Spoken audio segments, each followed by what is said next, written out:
Before we get into the breakdown of this video, the first thing that's probably going to come to mind for a lot of people is why not just run Deca Only, and why not just use a nandrolone only cycle. And the reason for that is, in my opinion, why I'm discussing this one is because nandrolone only is a poor aromatizer, and in my experience, the guys even running a quite large dose of nandrolone have suboptimal estradiol levels. They don't get low estradiol symptoms or side effects per se, but I still don't believe that that level of estradiol is optimal in terms of conversion of growth hormone into IGF-1, as well as some of the other benefits that estradiol itself has to offer. You could also add on top estradiol to that nandrolone, just like I'm discussing here. And the reason why I believe nandrolone only has become the buzzword and not primobolan only or trenbolone only is because 19 Nors, in my own personal experience, sensitize myself to estradiol, so I can have a lower level of estradiol on my blood work and not feel as severe or as many of the low estradiol side effects. And I can get away with a lower estradiol level. But I still don't believe that to be optimal in my experience. I got benefits when I raised my estradiol up above just what is the bare minimum. That's not to say more estradiol is infinitely better in the same way that anabolics are, but the minimum I don't believe is best. And nandrolone only usually results in a estradiol that's 8 to 15 picograms per milliliter in my experience when running, say, 800 milligrams or more of nandrolone per week. With that intro being said, now let's get into the juice of this video. One of the ways I've found to prevent hair loss on a cycle comes as a byproduct. So one of the ways I've found to prevent hair loss on cycle actually came about as an accident. So this idea might appeal to some people who are concerned about hair loss and want to prevent hair loss. This protocol also has benefits outside of just hair loss. Like I said, I wasn't trying to prevent hair loss. I just stumbled upon this as a byproduct. When people think of preventing hair loss, the first thing they think of is using Finasteride or Dutasteride, which inhibit 5-alpha reductase, which convert testosterone into dihydrotestosterone. The reason for this is dihydrotestosterone is much stronger of an androgen and causes hair follicle miniaturization on your scalp. The reason DHT is so strong but doesn't have a significant effect on muscle growth is because of the deactivation by 3-hydroxysteroid dehydrogenase in muscle. As a result of that, you're left with this ultra potent androgen in your system. It's not building muscle, but where it is going in the scalp at the hair follicle, it's stronger than other steroids milligram per milligram. The most common way people think about reducing dihydrotestosterone is using 5-alpha reductase inhibitors, Finasteride and Dutasteride, but those are known to have side effects, as we have post-Finasteride syndrome, which causes long-term effects and side effects even after stopping the drug. It doesn't affect everybody, but it seems to be a significant amount of a number where people have a justified or not fear of it. So here's where the byproduct comes in. For the SHBG protocol, I'm not using testosterone as a base to convert to estradiol and provide the estradiol that a man needs while on cycle. I am using actual exogenous estradiol esters like estradiol cypionate. Since we're already providing the estradiol that testosterone converts into, we technically no longer have a need for testosterone because testosterone's job is to bind to the androgen receptor, but we have other steroids for that. The byproduct of my SHBG protocol comes in because I'm not using testosterone as a base to convert to estradiol. Instead, I'm using injectable estradiol esters like estradiol cypionate to provide the estrogen required on cycle. And since there is no testosterone base, there is therefore no medium to convert into dihydrotestosterone. So instead of having to risk taking finasteride and dutasteride, which have other downstream effects, by slashing that 5-alpha reductase enzyme, which is also active on other hormones in the body, we can just not have testosterone present at all and not provide the substrate for dihydrotestosterone. And 5-alpha reductase in the body is free to do whatever it needs to the other hormones in the body, like progesterone, probably some others, but I'm not fully aware of the full sequence that happens with that. As I've mentioned, with the SHBG protocol has been primobolan, for an example, which has a low SHBG relative binding affinity. It's notorious for causing hair loss, and it's also notorious for crushing SHBG while on cycle. And this, in my experience, seems to be when used as an adjunct to testosterone. Primobolan itself is much less strong compared to dihydrotestosterone as an androgen at an androgen receptor. But the reason why it's not less strong than dihydrotestosterone for our purposes is because dihydrotestosterone, regardless of how strong it is, gets inactivated in muscle.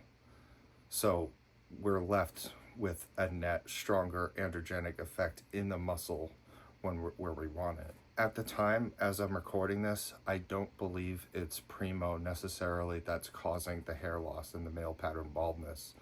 I feel this is some other interaction and downstream result of using it with testosterone. It may be because primobolan, by blocking the aromatization of testosterone, forces more testosterone downstream to convert into dihydrotestosterone. And I've heard anecdotal reports of people checking their blood work that they can have higher dihydrotestosterone levels when they're using testosterone with primobolan versus just testosterone by itself. So according to how I'm seeing things right now, it might be that primobolan causes hair loss by raising dihydrotestosterone when it is used with testosterone. So the way this cycle would work is you would replace your estradiol levels at the level you prefer, let's call it 65 picograms per milliliter. For me, that occurs on a dose of estradiol of 3.5 milligrams per week. You take the desired milligram of estradiol ester that you want, and then you add the primobolan on top. And now primobolan is notorious for crushing estradiol and acting as an aromatase inhibitor. But since primobolan only stops the conversion of testosterone into estradiol, primobolan has no effect here on our estradiol levels because we are manually backfilling that estradiol in by taking the injectable estradiol esters, like estradiol cypionate. By designing the stack this way, we take the properties that we want of testosterone and eliminate the properties we don't want. Testosterone's primary job that we want out of it is to connect with the androgen receptor and cause gene transcription. We're using primobolan instead here. And primobolan, unlike testosterone, doesn't convert to an ultra-androgenic, ultra-potent metabolite like testosterone does, which is dihydrotestosterone. So we are just filling the components that we want. We want the estradiol, and we want the androgen receptor activation, which we are getting through primobolan in this instance. And some people may be wondering that isn't testosterone required to have your libido and your erectile function intact? And in my experience, I cannot detect any difference at all when testosterone is or is not in my stack. I've gone over a year without any testosterone in my stack. When you measure my testosterone level on a sensitive assay, it's 24 nanogram per deciliter, which is at the lower end of the female range of testosterone. So it's not required. The other androgens, in this case I'm referring to primobolan, are compensating for that androgen receptor activity that we just are looking for from testosterone. In that year that I've run no testosterone for, there have been intermittent times where for several weeks at a time I've restored testosterone by putting testosterone back in so I could see if I could tell a difference, and I wasn't able to at all. I've even used topical and injectable dihydrotestosterone at various doses ranging from, normal all the way to highly super physiological doses. And again, I still cannot detect any effect from DHT itself. It can be effective as a gynecomastia treatment when estradiol is too high. So DHT can be useful for that if estradiol is problematic, but that shouldn't be the case because you only want to take as much estrogen as you need to get the maximum effect that you need to convert growth hormone to IGF-1 and the other processes that estradiol is responsible for. Long story short, in my experience, for myself, I'm dead certain of this. Dihydrotestosterone has absolutely zero effect. Don't get me wrong, dihydrotestosterone is incredibly useful if gynecomastia is problematic for an individual and they are for some reason unable to, at any level of estradiol, manage gynecomastia symptoms. DHT can be useful as a topical for that, but you don't need it to go systemic. You can apply DHT cream or gel topical directly local to the area and use that to treat gynecomastia. Systemically in the body, dihydrotestosterone has no detectable effects that I can discern. No strength difference at all. I've tested that. No anabolism, no feeling of well-being, no feeling of being more alpha. Nothing of the sort occurs when I have or when I don't have dihydrotestosterone in my system. Another thing to add is primobolan doesn't have to be the replacement that you were using here. This could be anything. It could be trenbolone, it could be winstrol, it could be nandrolone, it could be dihydroboldenone, it could be boldenone. It doesn't matter. It could be masteron, because ultimately we're just looking for something to activate the androgen receptor that is disproportionately active in muscle tissue, which dihydrotestosterone is not disproportionately active in muscle tissue. It's the opposite. It's completely deactivated in muscle, and instead it's only free to take effect in the hair follicle in this instance and cause male pattern baldness through hair follicle miniaturization. When you run a stack of estradiol with primobolan or something else, your estradiol level is unaffected even if you were to make a dose in AI. Your estrogen is what you set it at. Nothing changes that.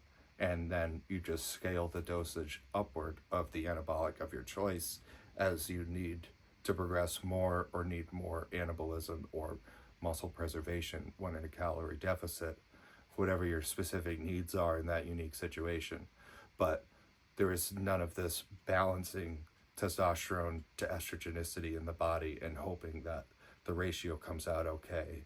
There's no need to do this intensive mapping of testosterone's effect with primobolan, masteron, equipoise, trying to find the right balance.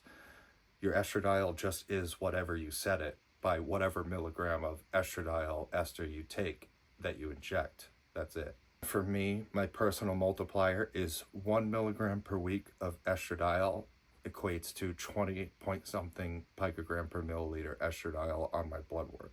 And just because I know some people are going to be worried about this, they feel testosterone is the best muscle builder just because of something they were told, which is a preconceived notion. My last off-season mass phase was the largest leap that I had in lean gains as I could measure, and I was running nothing but primobolan, trenbolone, and estradiol enanthate in that case.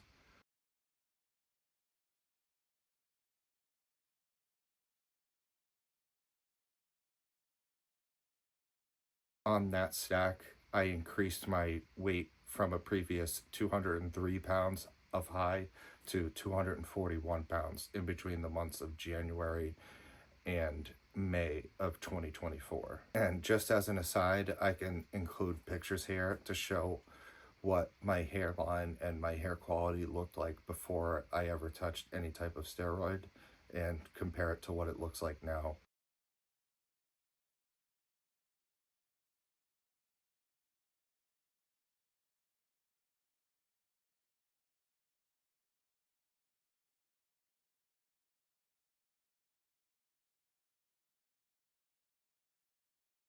And it's not like I've been shy with using them and the doses, so I have not had any decrease at all in my hair quality. In fact, anecdotally, I've been complimented by people who hadn't seen me in a long time, saying that my hair quality has seemed to improve, which is the complete opposite of what people think of when going on steroids. They think of, the bald guy. And I can't help but wonder, is it because I'm running things in this way, or am I just extremely resistant to male pattern baldness? But either way, I think some of the pictures can allow you to make up your own mind on that. But at least theoretically, dihydrotestosterone is known to be what rips hair out of your head. There's anecdotal reports of, Primobolan, Masteron, insert whatever here, causes hair loss. In my experience, that doesn't seem to be true at any dose ranging from 500 to 2,500 milligrams per week of Primobolan for 5 months at a time. To go back to what I said earlier about the reason Primobolan is notorious for hair loss being that it increases the rate of dihydrotestosterone production that testosterone undergoes.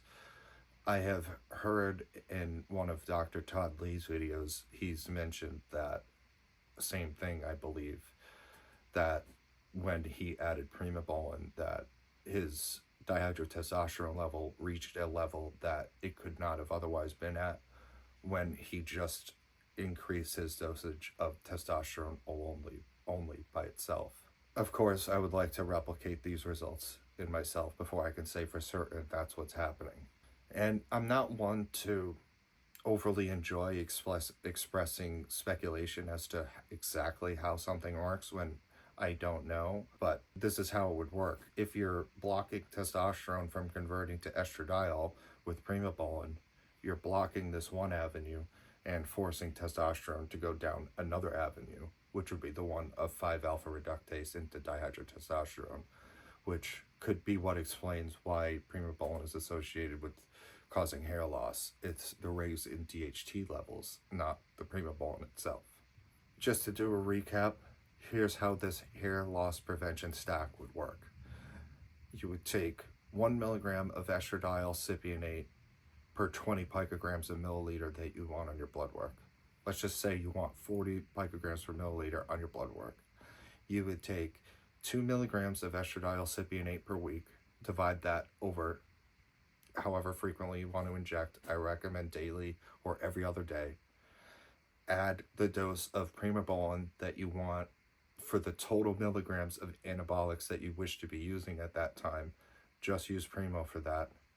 And then do blood work, check your estradiol level to see that it's where you want it, and just move on with your life and focus on the other more important things like your food, training, etc. And this is exactly the foundation for the SHBG restoration protocol that I've been mapping out and working on the last 2 years.